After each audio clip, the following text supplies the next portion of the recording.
Thanks everyone for coming, and a really big thanks to the organisers. This is a great Evo-Lang, and I want to particularly thank them for raising so much funds for student visitors. It's absolutely fantastic that so many of my students and other students from around the world were able to come here and were supported so generously. So thank you very much for that. A fantastic job. So it's great to be talking at Evo-Lang.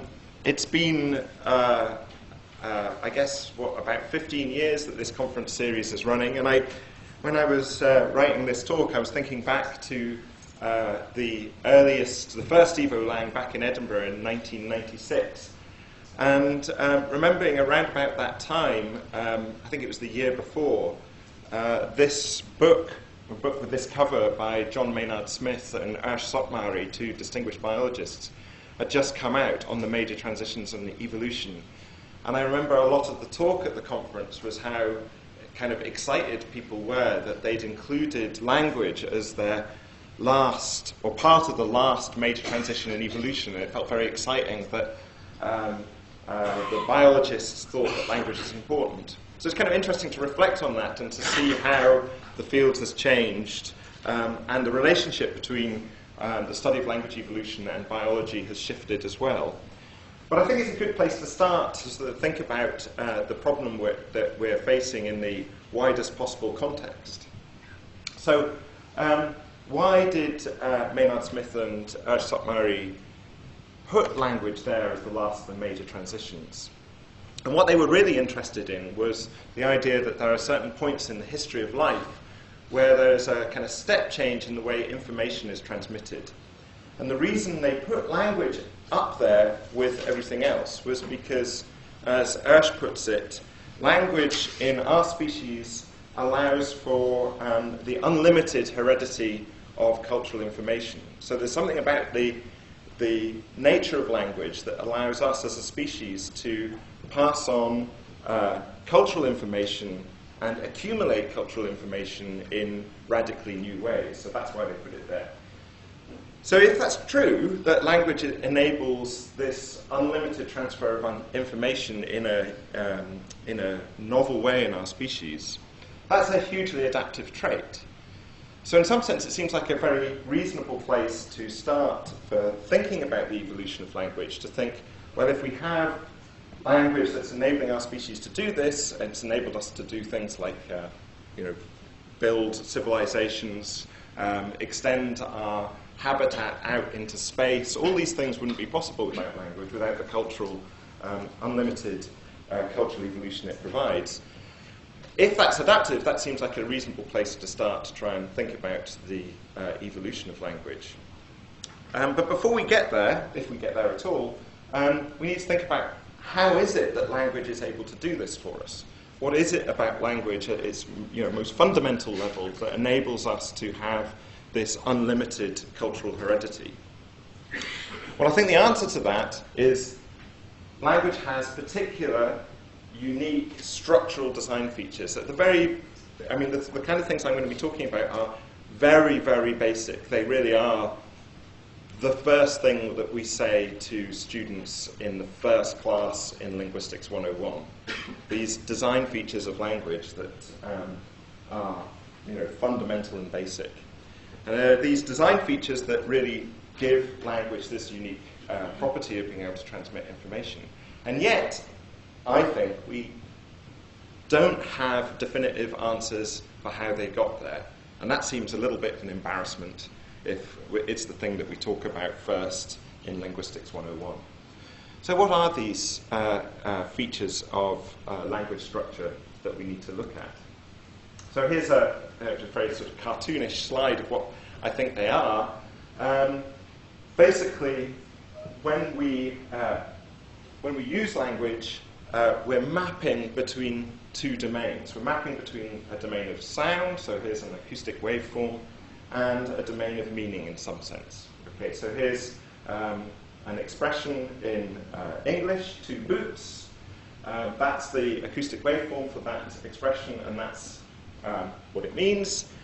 And the interesting thing about language is that the way we map from one to the other, the way that you decode an utterance like that or an expression like that, it involves various interesting structural properties. And here are two. Here are the two that I think are most important and most fundamental. Firstly, the sound of two boots is made up of meaningless elements that combine. So these are phonetic segments. And secondly, those meaningless elements combine together to make meaningful elements that also combine. So we can think of these two processes, or these two features of the structure of the communication system we're using right now, as combinatoriality in the first part and compositionality in the second. Now, I could have used the word duality of patterning here, but in fact, I kind of don't want to get into the subtleties of it, because there are some very, very interesting and rather technical issues about the term duality of patterning and how it relates to things like double articulation in the history of linguistics that I don't really want to get into. So I'm being a bit more cartoonish here and just saying that there's these two properties of combinatoriality and compositionality in language. If you're interested in this, I'm editing a special issue of Language and Cognition on duality of patterning, where we sort of go into, various authors are going to go into this in a lot more detail. So language is special because it makes extensive use of these two properties, combinatoriality and compositionality. And very few, if any, other communication systems in nature do this. Okay. And it's these two properties that allow us, more than any other property of language, that allow us to convey novel meanings.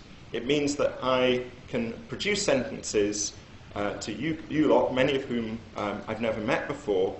I can produce sentences that I've never said before and you've never heard before, and yet you're able to understand me. And it's because I'm able to recombine elements in novel ways using these two properties. And it's that allows language to support a system of unlimited information transfer. And that's why language is important as a biological phenomenon.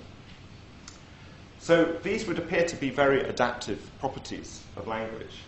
So how do we go about explaining these adaptive structural properties, these adaptive design features? And it seems to me it's the job of all of us in this room to solve this problem. I mean, that's what language evolution should really be about, explaining these. And that's what, many of the talks that I've heard so far, probably all of them at one level or another are tackling this question, and that's great. So what we need to do is think about what kinds of mechanisms and processes might help us solve this problem. Now, there's an obvious one, and that's biological evolution, right? So this is again another cartoon. It's early in the morning, so there'll be a few of these. But we can think of the process of biological evolution as essentially something like this, that we inherit genes that in some complex process give us brains that have a capacity or a faculty for acquiring language. And so if we want to look at the evolution of this phenomenon, then we can look at the processes that drive the transmission of genetic information, so biological inheritance. And so obviously language evolution must deal with this. It must deal with the evolution of the cognitive apparatus involved in language, the language faculty. But an interesting thing across these series of EvuLang conferences has been an increasing emphasis of another inheritance mechanism that's involved with language. And that's cultural transmission. Okay? So the language faculty evolves biologically, but languages themselves, the phenomenon that we're talking about, evolves culturally. Okay, so that's a completely uncontroversial statement, I hope. I mean, certainly we can see it happening. We can see it happening in studies of language change. We can see it happening in studies of creolization. This process by which languages are passed from brain to brain is a cultural process. But it's happening through brains that themselves potentially evolving biologically. So we have these two systems, this dual inheritance of language. And increasingly over the last decade or so, people interested in the evolution of language, interested in the origins of these basic design features, have been wondering whether this process of cultural transmission, has an important role to play in explaining those design features themselves, rather than just focusing on the biological evolution of the language faculty. And we call the study of this process iterated learning, for reasons that I hope will become clear. So the study of the particular kinds of cultural transmission that underpin the transmission of language, we call iterated learning. So that's what I'm going to focus on for most of this talk, but then towards the end I'll bring back in this process and see how these two things work together. So the cultural evolutionary approach is what I'm going to be talking about. So I'll just give you a quick breakdown of what we're going to go through in this talk. First, I'm going to review a bunch of experimental work, mostly done in Edinburgh, but not entirely, showing that iterated learning, this cultural process, can deliver us the structural adaptations that I'm interested in. So I'm going to actually review 5 experimental studies. We'll try and get through them. Many of them are presented in more detail in the rest of this conference, so I'll give you pointers to where you can hear these studies in more detail by the people who are actually working on them. So it's going to be an overview of these 5 experimental studies. And then I'm going to move on to a very quick summary of very recent modelling results, also going to be presented here, showing that iterated learning, this cultural process, has extraordinarily significant effects on the way biological evolution operates. And what that means is that we can't just look at one or other of these processes in isolation. We really need to start moving towards we need to start building the theoretical tools that will allow us to bring these two things together, because it changes the game entirely when we look at biological evolution. And then I'm going to conclude with, I suppose, 3 lessons I think that we can draw from this for trying to look for explanations for universal properties of human language. Okay, so first, the experiments. So I guess, I don't know, 5, 6, 7 years ago, it seemed an odd idea that we could do experiments in language evolution. It seemed like there were very, very few experimental psychologists in our discipline. And that's changed enormously. I mean, if you just look at the kinds of things that are presented here and look at the kinds of things that people in various labs are doing, it's a very exciting change, is the introduction of the psychologists into this field. But it's understandable why it seems like, well, how on earth could you build experiments that would tell you anything about the evolution of language? But we think we can, and we can actually study iterated learning in the experiment lab. So the idea here is to try and build, in miniature, a model using real human participants of the process of cultural evolution. And in particular, we're interested in the cultural evolution of languages. So the way this works is we set up what's essentially like a telephone game, but with whole languages. Now, I don't know if you have this game in Japan, but it's a kid's game where I would whisper a sentence into Luke's ear, and Luke would whisper that sentence into his neighbour's ear, and then they'd pass around the room. And the funny thing about the game is by the end, the sentence has changed out of all recognition. But in that process of change, the funny things that can happen are funny because they reveal something about the minds of the people this sentence has passed through. So does this happen in Japan? Some countries don't do it. Oh, good. I'm glad you lot do. That's excellent. Okay, so So this telephone game, as it's called in America, is played with just single sentences, but we had the idea that maybe we could play this game but with whole languages. So the task is that we bring a participant into the lab and we teach them a miniature alien language. And we call it an alien language on the posters to advertise for participants, because we get more participants if we call it an alien language than any other way. So we teach a participant in our lab this alien language, and then we test them on it. Now at this point, there's nothing unusual about this. This is a standard technique, goes back many decades of artificial language learning or artificial grammar learning, and indeed Jenny Safran in her plenary will undoubtedly be talking about experiments like this but carried out with children. So at this point, this is completely standard method from psychology. But what we do then is take the participant's output on test and use that as the training data for the next participant that comes in the lab. So we were able to start this experiment off with a particular language that we control, but from that point it's out of our control, so the language will change as it's passed from participant to participant through the experiment. And the idea here is that we can use this technique to study the way the cultural evolutionary process works, given particular human brains. Now, it's very important to realize that there's some rather serious limitations with this. For example, importantly, the participants already have language, and that's something that we have to take into account.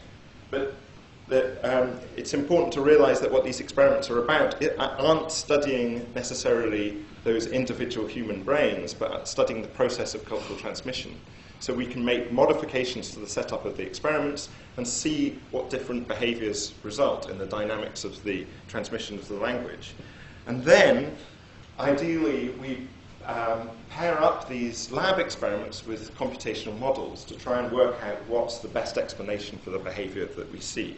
But all the way through, we should be kind of humble about the fact that we have participants in these experiments that already have language. So that's obviously going to affect the results. Okay. So, sorry, some of the images are missing here, but for some reason. So this is the first study. So this was published back in 2008 with this joint work with Hannah Cornish and Kenny Smith. And this is the first study that we did where we tried this experimental methodology. And in this experiment, the participants learned strings of syllables like these, paired with structured meanings. Okay, so what I mean by a structured meaning is that the participants were told that the aliens were going to, they were going to hear the alien words for various coloured moving shapes. So for example, this blue bouncing ball might be called Kalu, for example. The language that we started with in the experiment was a random, completely unstructured pairing between these pictures and these strings. There was nothing, we just got a computer to generate random sequences of syllables and paired them with the pictures. And the training data for each participant in the experiment was a subset of the output of the previous participant in the experiment. Oh, there's the pictures, that's nice. And a crucial step that we found that we had to add to this experiment was that at each generation, in scare quotes, after each participant produced their output, we had to artificially remove any ambiguous items. And I'll talk a little bit more about that later. So, so you as a participant in our experiment would see a bunch of these pictures paired with strings, and then you would be tested on other pictures. You'd be tested on the ones that you saw, but you'd potentially also be tested on pictures that you hadn't seen. But our participants didn't know that, so in fact there's very, very low awareness in this experiment that they were ever even being tested on unseen pictures. So you can imagine if you saw these three words and then you may find it relatively easy to recall them, but if you imagine only seeing 2 of them, and you were asked to generalize, if you like, to the unseen one, then, well, you basically have no chance. But our participants had to do it anyway. Okay, so we were interested in what happens in this process of transmission of a very simple artificial language like this. So what happens to the language as, like in the telephone game, various kind of errors in copying happen from participant to participant. So I'll just give you, in each of these studies, I'm just going to show you the output rather than any quantitative data. Don't worry, it is there. But I just wanted to give you a sort of flavor of what happens. And this is just a tiny subset of the language. So here's a subset of our random language at the first generation of the experiment, if you like. And this is what it looked like after being passed through 10 individuals, 10 generations later. Now, one of the interesting things is that the participants are incredibly bad at this task. So they essentially score 0. They get 0 correct in the early generations. But by the end, they are getting a very, very high score. So they're learning the language incredibly well. And if you look at it, you might be able to see why. Whereas you can't generalize this language from a subsample, you can generalize this one from a subsample. And it becomes easier to see if I artificially add hyphens in here. So what's happened is that in this process of transmission, a compositional structure has emerged. So there are parts of these strings that correspond to color, parts that correspond to movement, and parts that correspond to shape. And that's just emerged out of this process of repeated learning and production in the lab experiment. And none of our participants were aware, certainly they weren't aware of the structure of the experiment, and most of them were just told us, basically, that all of them told us that they were doing their best to just give us back what we gave them. And yet, somehow in this process, this compositional structure has emerged. So the conclusion from that first experiment was that this transmission of language from one individual to the next individual to the next individual, something that in cultural evolution terms we call vertical transmission, with this artificial pressure to avoid ambiguity that we added. Recall that we throw away any items in the output that are ambiguous. So if some participant used the same string, same signal for 2 different meanings, we threw it out. Those things together give us compositionality. And this is an extremely robust result. It's been replicated by a number of labs, and I know some other labs are currently rerunning this experiment, various different settings, the same result. It's one of the most robust results that we've had in experimental contexts in Edinburgh. And also it's been demonstrated in a huge range of computational simulations using techniques as diverse as neural networks to minimum description length grammar inducers. A variety of different techniques give us this result. But notice we had to do this thing, slightly strange thing of artificially removing ambiguous items from the language. So what's going on there? Why did we need that? Well, we decided to run a new experiment, and this is joint work with Monica Tamariz, Hannah Cornish, Kenny Smith, Sean Roberts, and myself. This is not yet published, but papers on this are in preparation at the moment. So we wanted to see if we could remove that artificial step of throwing out ambiguous strings.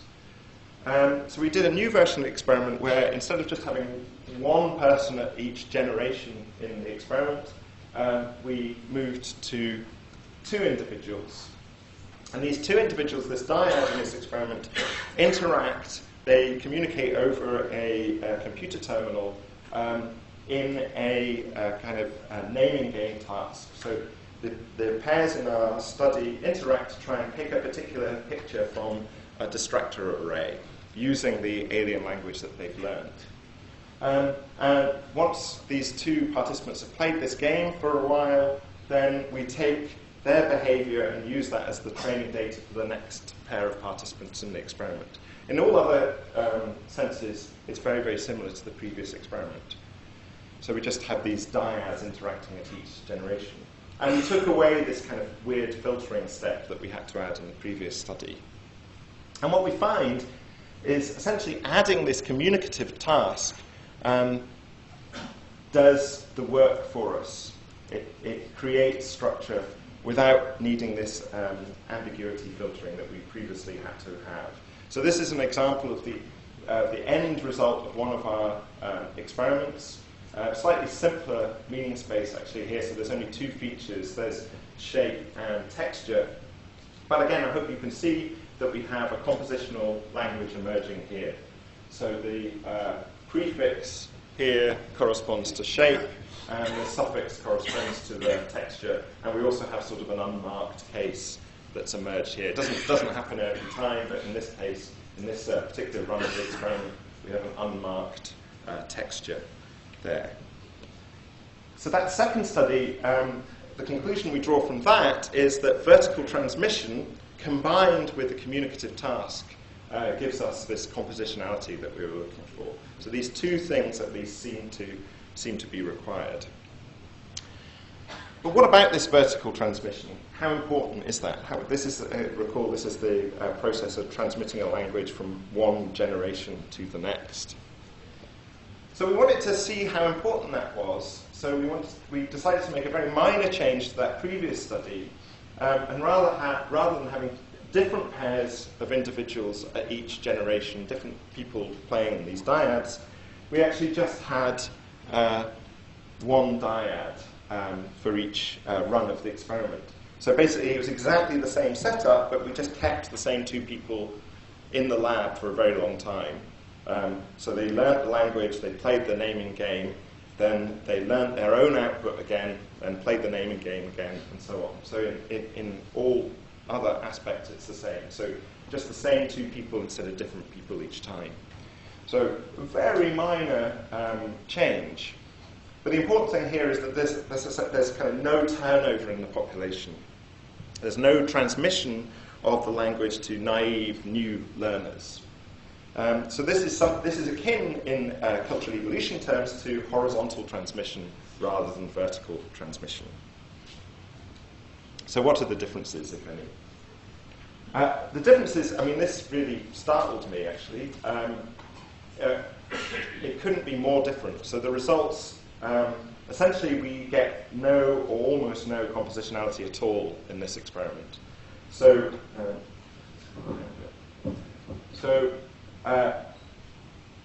this language is an example of one at the end of one of our experiments. Now, it's important to realize that the dyad is using this language perfectly well. They can communicate perfectly, have no problem with it, but there's no or very, very little compositional structure here. So the language has stayed as this kind of idiosyncratic, random pairing of syllables to meanings. So what we conclude from that is that what's really crucial for the emergence of compositionality, at least in these experiments, is a combination of naive learners and communication.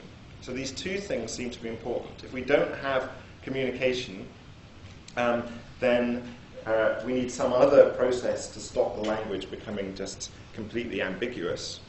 And if we don't have transmission to naive learners through vertical transmission, then we don't get the structure at all. So the way we're starting to think about this is to try and think of the structure of the languages that's coming out in this process as arising as a trade-off between compressibility and expressivity. So, and these two features of the languages that come out are driven on the one hand by learning and on the other by communication. So what do I mean by compressibility? Well, if you look at that compositional language that we get in this experiment, it can be expressed in a simple grammar with fewer rules. Fewer things need to be stored in the representation of that language than in the language that has complete idiosyncrasy. So the representational space that that language takes up is smaller than in the idiosyncratic language. And that sort of crunching down of the language, we're hypothesizing is being driven by learning. But the most crunched down language you could have, the simplest language you could possibly acquire, would be a language that just used one word for everything. So you could just ugh for every meaning. That's a very, very simple grammar. Representational complexity is very low. But it's incredibly inexpressive. It doesn't distinguish between meanings. So these two forces, this force to reduce the representational space of a language and yet distinguish between different meanings, are in opposition to each other. And they're driven by these two features of the process of cultural transmission, learning and communication. And our hypothesis is that much of the structural properties of language are the result of this trade-off between expressivity and compressibility. And we've replicated this recently in an exemplar-based simulation showing that vertical transmission and communication are required to get these properties out. Now, an interesting sort of corollary of this, I guess, is that what we should see is this complexity, which is non-compressibility of language, lots of idiosyncrasy, for example. If we do see it in real languages, it should arise in social contexts where there is more shared interaction history, so less transmission to naive learners.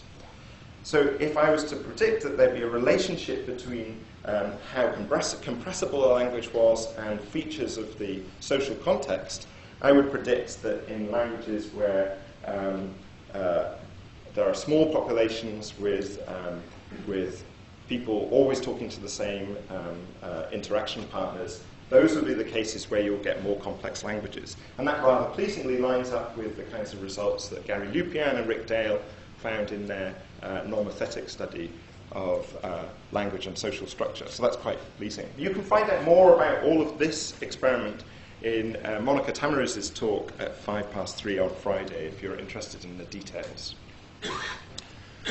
Okay, so moving on. In all of these experiments I talked about so far, in these three studies, we've been seeing essentially strings of syllables adapting to a particular set of meanings that we, the experimenters, have provided. So we wondered what would happen if we ran a similar experiment but took the meanings out. So we're just looking at just transmitting sequences, essentially. And in fact, take out all of the kind of linguistic context altogether and just present it to participants as a sequence learning task. So we set up this experiment where participants just sat down, were exposed to sequences of symbols. And they were simply asked to learn to reproduce these symbols. It's an incredibly boring experiment. You just see some sequences and then type them in. We started with a random set of sequences, so maximum entropy set of sequences of characters. And we included a constraint that participants must produce a fixed number of distinct sequences. So participants were exposed to a certain number of distinct sequences, and they were told that they had to reproduce that same number of distinct sequences, and the computer would throw up an error if they typed in one of the sequences twice. So note that that's standing in for this pressure to be expressive. And these are the kinds of results that we got. So this is joint work with Hannah Cornish, Rick Dale, and Morten Christensen. So this is a random sequence of characters at the start of an experiment, and this is a number of generations later through this vertical transmission process.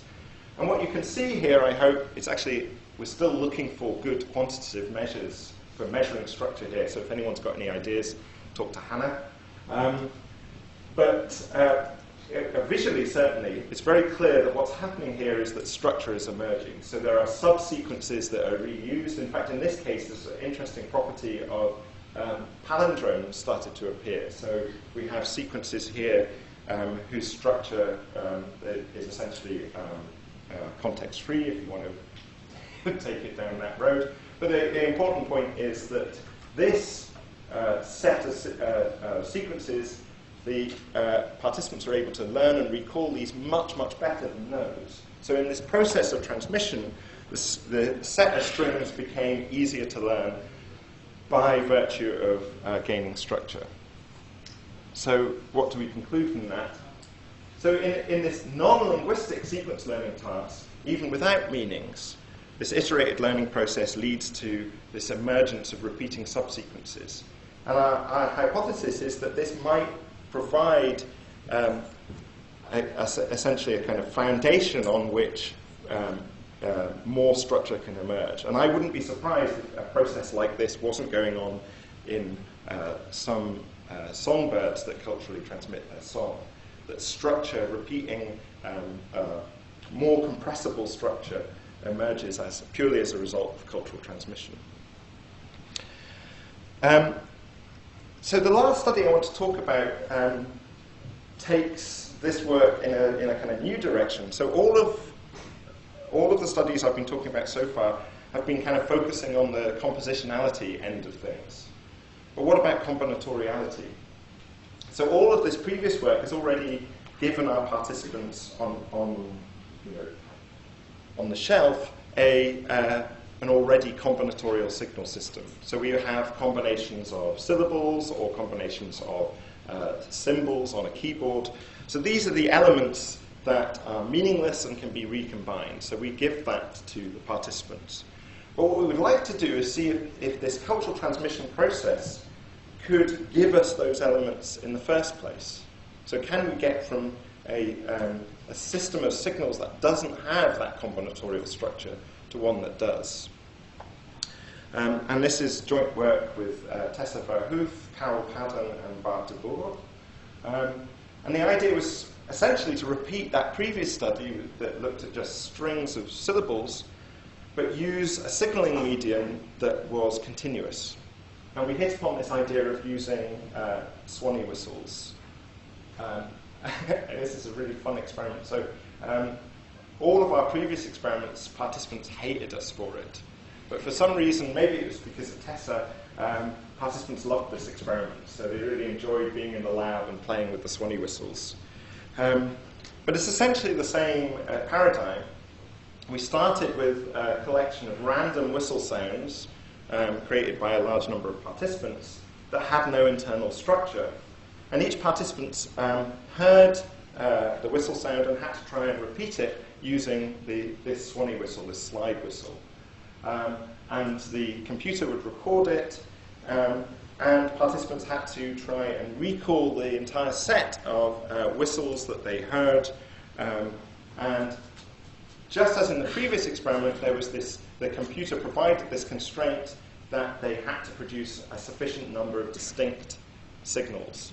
So the software was able to tell on the fly whether a whistle sound that you produced was essentially too similar to one that you'd already produced. Again, this is this pressure that we're building into this experiment for expressivity. So this is the sort of things that we get out of this experiment. So don't worry, you don't have to read this. But the point is that we can get pitch track data from these experiments and see. So coming down the slide is time. So this is the initial set of sequences of whistles, and then down here is the set produced by the 10th participant in this particular vertical transmission chain. I can zoom in on part of that, and this is the sorts of things that are kind of fascinating in this study, that we see these kinds of things emerging. So what you can see here is in these 6 different whistle signals that there's a reuse of elements. So there's this down-up element here, and then these are repeating single notes that appear on different sides and in different number of notes. And what the participant is able to do is reproduce the set of sequences that they hear, because they're involved, they consist of these sub-elements, these meaningless elements that they can recombine in different orders. And in fact, there's also interesting kind of phonotactic constraints in this system. So we typically find kind of rules that say certain combinations don't happen. And those are kind of language specific. So at different times that the experiment is run, different effects emerge. And even things like kind of co-articulation effects, so that we have certain subsequences that occur at the same pitch as one of these full rises. Now, so what do we conclude from that? So the conclusion here is that structure can emerge in which elements are reused along with constraints and combinations, just by this process of iterated learning. You can find out much more about this in Tessa's talk at 2:25 on Friday, so this is just like a very quick summary. And one of the things that's exciting about this work is that it suggests a different explanation for phonemic coding than some of the ones that are in the literature. So here, phonemic coding, we suggest, doesn't rely on pressure from a large number of signals, as some have hypothesized, but rather purely as a result of this cultural transmission process. Okay, so the overall conclusions from the experiment section of the talk. So cultural transmission through this iterated learning process has a significant effect on the structure of the behaviors being transmitted. So what we want to say is, if the following is true, that there is a large system to acquire, in other words, there is something that we call a learning bottleneck, so that participants can't simply trivially memorize all of the features of the signaling system or the language that we're exposing them to. If that exists, and there is a pressure on the system to discriminate different meanings or different signals, in other words, that it's used for communication. So if you have these two things, a learning pressure and a communication pressure, then our argument is that these basic design features of combinatoriality and compositionality emerge as a trade-off between compressibility and expressivity. Now bear in mind that what I've shown you is results from experiments using, as I said before, using participants that already have language. So it could be that what we're seeing is just we're getting back the features of the language that we acquired. The problem with that hypothesis is that we see the same results in computer simulation, where we can control exactly what our computational agents have in their heads. And it seems to us that the more parsimonious explanation is this is purely a result of the dynamics imposed by iterated learning itself. Now, I promised you I would talk about the impact of all of this on our biology, and so for the next quite brief section, I'm going to do that. So, I've going to be presenting this view that cultural transmission is all that, right? Cultural transmission is really the game in town for explaining language structure. But I really don't want to dismiss the role of biological evolution. One way in which our work can be taken is to say that these features of language structure aren't innate. Essentially, that they just emerge out of the process of cultural transmission. They don't have to be encoded in any way in our language faculty. But the structural properties of language appear to be very adaptive, right? They would appear to provide us as a species with enormous advantages. And you just have to look at the demographics of us compared to other primate species to see that that's obviously true. The fact that we have language and the knock-on consequence language has certainly seems to provide us with an advantage. So perhaps one might argue that natural selection should be the mechanism that we're looking for to provide these properties, in some sense, as strong innate constraints. So surely it makes sense, if these properties of language are adaptive, then natural selection would encode them in some way in our language faculty. And sort of to try and, bridge that hypothesis with the work we're doing, perhaps what we could say is that this cultural process that I've been talking about, this cultural evolutionary process, could lead to stable universals of language structure that then bootstraps biological evolution through some kind of genetic assimilation. So this is the idea that if we're all speaking these languages that have these structure by virtue of cultural evolution, then biological evolution could end up encoding those in our genes, and therefore we could end up with a language faculty that is innately wired up to expect compositionality and combinatoriality. And indeed, that's a hypothesis that I proposed with Jim Hurt in 1997, and Christensen, Reali, and Chater have written about in various places. So the idea that if cultural evolution can give us some stable universals to work with, then sure, biological evolution can encode those. And more discussion about these models, you can look at Vanessa Ferdinand's poster in the poster session, which I think is today. But a model that we've been working on this year has a very, to my mind, a rather surprising conclusion that the answer to that is a resounding no.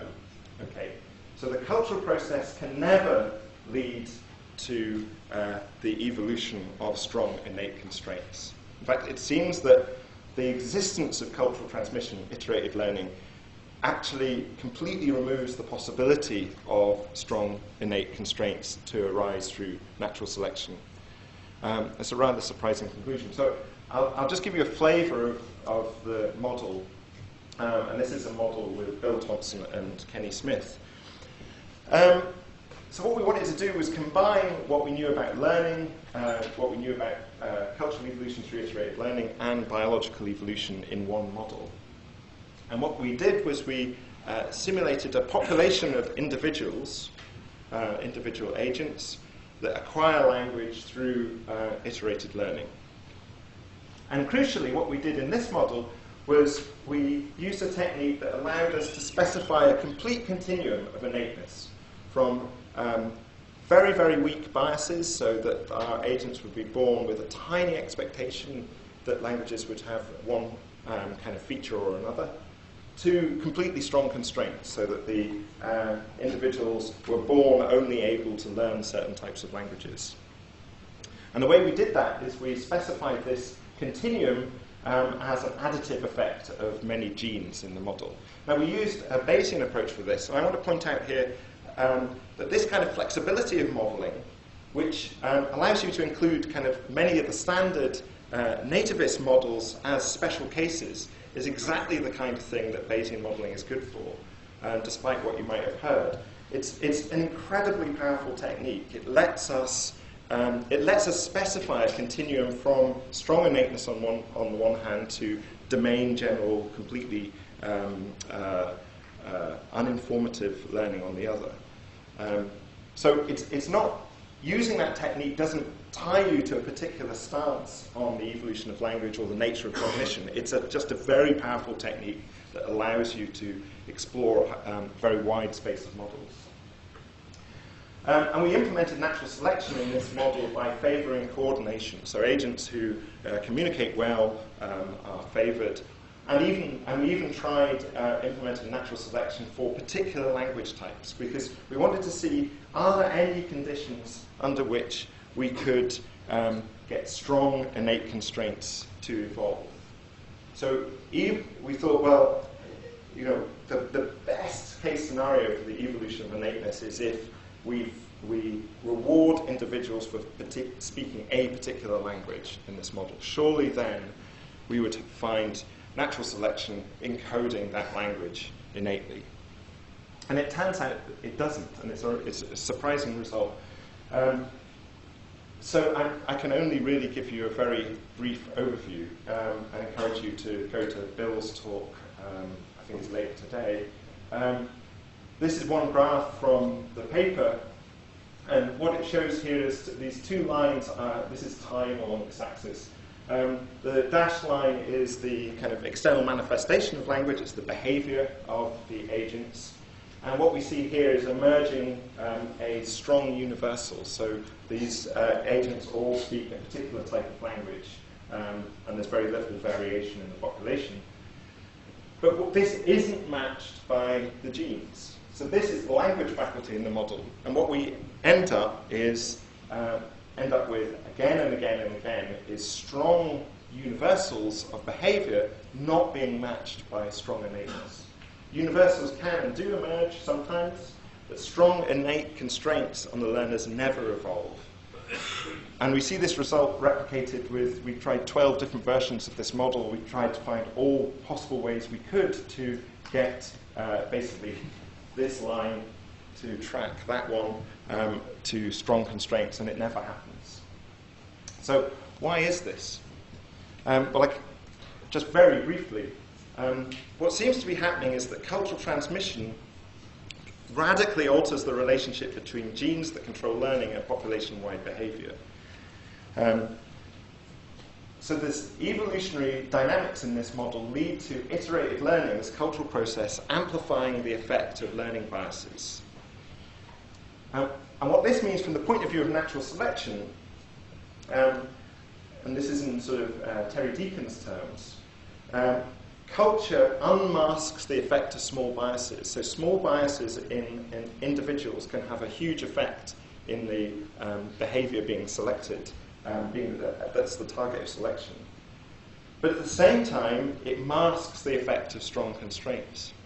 So what you find is that the genes produce a very, very weak bias that's completely defeasible for one individual, but nevertheless has these strong universals. So you can find out more, as I say, from Bill's talk today at 12:10. Okay, so just to conclude, I think from this kind of work, looking in detail at the effects of cultural evolution on models of the emergence of language structure, there's kind of three, I guess, take-home lessons that I'd want to suggest to you. So where does language structure come from? Well, I think it's a reasonable first hypothesis, at least, to explore that it's possibly all of language structure is essentially a trade-off between compressibility and expressivity. And that trade-off is driven by cultural evolution under pressures from learning and communication. What about the language faculty? Well, I think we can rule out a language faculty that encodes strong constraints as a result of selection for communication. But, and this is important, this does not rule out what Chomsky calls third factor principles. So if we do find that there are features of the language faculty that correspond to strong constraints on the form of languages, we would predict that they are not going to be the result of natural selection for communication. So it's a very counterintuitive argument.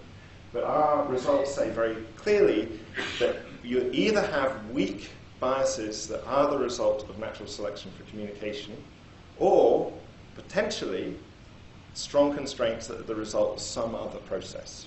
Now, I would be perfectly happy for none of those to exist, or for there to be many of them. I just want to say that this work doesn't rule those out.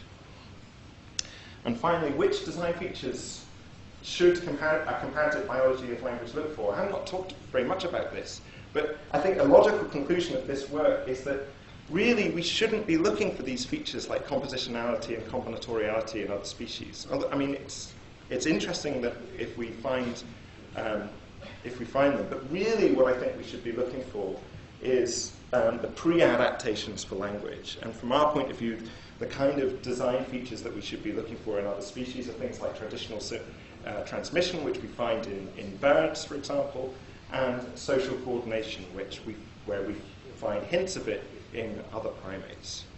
And that's a rather old picture of the LEC. It's always this sunny in Edinburgh, so come and visit us. Thank you very much.